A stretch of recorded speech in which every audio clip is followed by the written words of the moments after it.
नमस्कार दोस्तों, स्वागत है आप सभी का छात्रसाल एकेडमी के इस नए एपिसोड में। दोस्तों हम लोग इस एपिसोड में सामान्य ज्ञान की टॉप 30 क्वेश्चन देखने वाले हैं और ये क्वेश्चन आपके आगामी सभी प्रतियोगी परीक्षाओं के लिए अति महत्वपूर्ण है, इसलिए वीडियो को पूरा अंत तक जरूर देखिएगा। चलिए शुरू करते हैं। दोस्तों यदि आप हमारे चैनल पर नए हैं तो चैनल को सब्सक्राइब करके नोटिफिकेशन को ऑन जरूर कर दें। चलिए पहला क्वेश्चन देखते हैं। बनारस हिंदू विश्वविद्यालय के संस्थापक कौन थे? दोस्तों बनारस हिंदू विश्वविद्यालय के संस्थापक मदन मोहन मालवीय थे। बी इसका राइट आंसर हो जाएगा, ये आपको याद रखना है, इससे एग्जाम में क्वेश्चन पूछा गया है। चलिए अगला प्रश्न देखते हैं। अल्फ्रेड नोबेल ने किसका आविष्कार किया है? दोस्तों अल्फ्रेड नोबेल ने किसका आविष्कार किया है? राइट आंसर हो जाएगा डायनामाइट का आविष्कार किया है। सी इसका राइट आंसर हो जाएगा। अगला प्रश्न है आगा खां कप किस खेल से संबंधित है? दोस्तों आगा खां कप यह हॉकी से संबंधित है। सी इसका राइट आंसर हो जाएगा हॉकी। अगला प्रश्न है आज़ाद हिंद फौज की स्थापना कहाँ की गई थी? दोस्तों आज़ाद हिंद फौज की स्थापना सिंगापुर में की गई थी। ए इसका राइट आंसर हो जाएगा। और दोस्तों किसने की थी? तो सुभाष चंद्र बोस ने की थी, आपको याद रखना है। चलिए अगला प्रश्न देखेंगे। बिहू किस राज्य का प्रसिद्ध त्यौहार है? दोस्तों बिहू किस राज्य का प्रसिद्ध त्यौहार है? तो राइट आंसर हो जाएगा असम का त्यौहार है। ये हमारा राइट आंसर हो जाएगा। अगला प्रश्न देखेंगे। पुस्तक बीजक के लेखक कौन है? दोस्तों बीजक पुस्तक के लेखक कौन है? तो इसका राइट आंसर हो जाएगा कबीर दास जी है। तो सी इसका राइट आंसर हो जाएगा। अगला प्रश्न है वायुसेना अकादमी कहाँ स्थित है? दोस्तों वायुसेना अकादमी कहाँ पर स्थित है? इसका राइट आंसर हो जाएगा हैदराबाद में स्थित है। सी इसका राइट आंसर है। दोस्तों हैदराबाद किसकी राजधानी है? तो हैदराबाद तेलंगाना की राजधानी है, आपको याद रखना है। चलिए अगला प्रश्न देखते हैं। इंग्लिश चैनल पार करने वाला पहला भारतीय कौन था? दोस्तों इंग्लिश चैनल पार करने वाला प्रथम भारतीय व्यक्ति कौन था? मिहिर सेन था, ये आपको याद रखना है। ए इसका राइट आंसर हो जाएगा। चलिए अगला प्रश्न देखते हैं। भारत में पहली पैसेंजर ट्रेन कब चलाई गई थी? दोस्तों भारत में पहली पैसेंजर ट्रेन यह कब चलाई गई थी? तो 1853 में चलाई गई थी। सी इसका राइट आंसर हो जाएगा। और दोस्तों इस समय गवर्नर जनरल कौन था? तो लॉर्ड डलहौजी, इन्हीं ने चलाई थी, आपको याद रखना है। अगला प्रश्न देखेंगे। भाखड़ा बांध किस नदी पर बनाया गया है? दोस्तों भाखड़ा बांध किस नदी पर बनाया गया है? ये आपको याद रखना है, सतलज नदी पर बनाया गया है। ए इसका राइट आंसर हो जाएगा। यदि पूछे कि टिहरी बांध किस नदी पर है तो यह भागीरथी नदी पर है, ये आपको याद रखना है। अगला प्रश्न है विटामिन सी का रासायनिक नाम क्या है? दोस्तों विटामिन सी का रासायनिक नाम एस्कोर्बिक अम्ल है। बी इसका राइट आंसर हो जाएगा, ये आपको याद रखना है, एस्कोर्बिक अम्ल।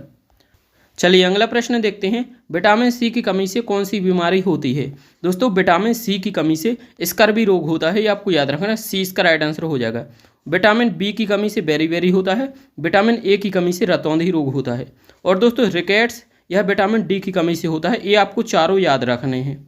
अगला प्रश्न है हीटर का तार निम्नलिखित में से किसका बना होता है? दोस्तों हीटर का तार यह नाइक्रोम धातु का बना होता है। ए इसका राइट आंसर हो जाएगा, ये आपको याद रखना है। और दोस्तों यदि क्वेश्चन पूछे कि बल्ब का जो तार होता है बल्ब के अंदर यह किस धातु का बना होता है तो यह टंगस्टन का बना होता है, ये भी आपको याद रखना है। अगला प्रश्न है उबेर कप किस खेल से संबंधित है? दोस्तों उबेर कप यह बैडमिंटन से संबंधित है। ए इसका राइट आंसर हो जाएगा, ये आपको याद रखना है। अगला प्रश्न है कौन सा शहर गुलाबी नगरी के नाम से जाना जाता है?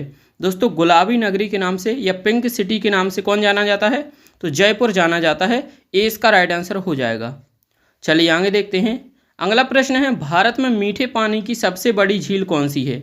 दोस्तों भारत में मीठे पानी की सबसे बड़ी झील वुलर झील है, ये आपको याद रखना है। ए इसका राइट आंसर हो जाएगा। अगला प्रश्न है मेघदूत किसकी रचना है? दोस्तों मेघदूत यह किसकी रचना है? तो इसका राइट आंसर हो जाएगा कालिदास की रचना है। ए राइट आंसर हो जाएगा। अगला प्रश्न है हवा महल कहाँ स्थित है? दोस्तों हवा महल यह जयपुर में स्थित है। बी राइट आंसर हो जाएगा। आगे देखते हैं दिया गया है कि ऑस्कर पुरस्कार किस क्षेत्र में सर्वश्रेष्ठ प्रदर्शन के लिए दिया जाता है? दोस्तों ऑस्कर पुरस्कार यह सिनेमा जगत में सर्वश्रेष्ठ प्रदर्शन के लिए दिया जाता है। सी इसका राइट आंसर हो जाएगा। अगला प्रश्न है दिल्ली भारत की राजधानी कब बनी? दोस्तों दिल्ली भारत की राजधानी यह 1911 में बनी थी। ए राइट आंसर हो जाएगा। अगला प्रश्न है मिड डे मील योजना किस वर्ष में शुरू हुई थी? दोस्तों मिड डे मील योजना यह 1995 में शुरू हुई थी। सी राइट आंसर हो जाएगा। अगला प्रश्न देखेंगे, भारत का प्रधानमंत्री बनने के लिए कम से कम कितनी आयु होनी चाहिए। दोस्तों भारत का प्रधानमंत्री बनने के लिए कम से कम 25 वर्ष की आयु होनी चाहिए। सी हमारा राइट आंसर हो जाएगा। अगला प्रश्न है, विश्व का सबसे बड़ा महासागर कौन सा है। दोस्तों विश्व का सबसे बड़ा महासागर यह प्रशांत महासागर है। बी राइट आंसर हो जाएगा। अगला प्रश्न है, हमारे सौरमंडल का सबसे बड़ा ग्रह कौन सा है। दोस्तों हमारे सौरमंडल का सबसे बड़ा ग्रह यह बृहस्पति है। तो डी राइट आंसर हो जाएगा, ये आपको याद रखना, बृहस्पति। चलिए आगे देखते हैं, दिया गया है कि कंप्यूटर का पिता किसे कहा जाता है। दोस्तों कंप्यूटर का पिता किसे कहा जाता है, तो चार्ल्स बेबेज को कहा जाता है। ए राइट आंसर हो जाएगा। अगला प्रश्न है, भारत का राष्ट्रीय जलीय जीव कौन सा है। दोस्तों भारत का राष्ट्रीय जलीय जीव डॉल्फिन है, ये आपको याद रखना। बी राइट आंसर हो जाएगा, डॉल्फिन। आगे देखते हैं, स्वांग किस राज्य का लोक नृत्य कला है। दोस्तों स्वांग यह हरियाणा का लोक नृत्य कला है। ए राइट आंसर हो जाएगा। अगला प्रश्न है, अष्ट अध्याय पुस्तक के लेखक कौन है। दोस्तों अष्ट अध्यायी पुस्तक के लेखक पाणिनि हैं। तो बी राइट आंसर हो जाएगा, पाणिनि। अगला प्रश्न दिया गया है कि भारतीय राष्ट्रीय कांग्रेस के प्रथम अध्यक्ष कौन थे। दोस्तों भारतीय राष्ट्रीय कांग्रेस के प्रथम अध्यक्ष व्योमेश चंद्र बनर्जी थे। ए राइट आंसर हो जाएगा। दोस्तों कांग्रेस की स्थापना कब हुई थी, 1885 ईस्वी में हुई थी। और किसने की थी, ए ओ हुम ने की थी, आपको याद रखना है। अगला प्रश्न है, उज्जैन किस नदी के किनारे बसा है। दोस्तों उज्जैन क्षिप्रा नदी के किनारे बसा है। बी राइट आंसर हो जाएगा, क्षिप्रा नदी के, ये आपको याद रखना है। दोस्तों इसका आंसर आपको कमेंट बॉक्स में बताना है।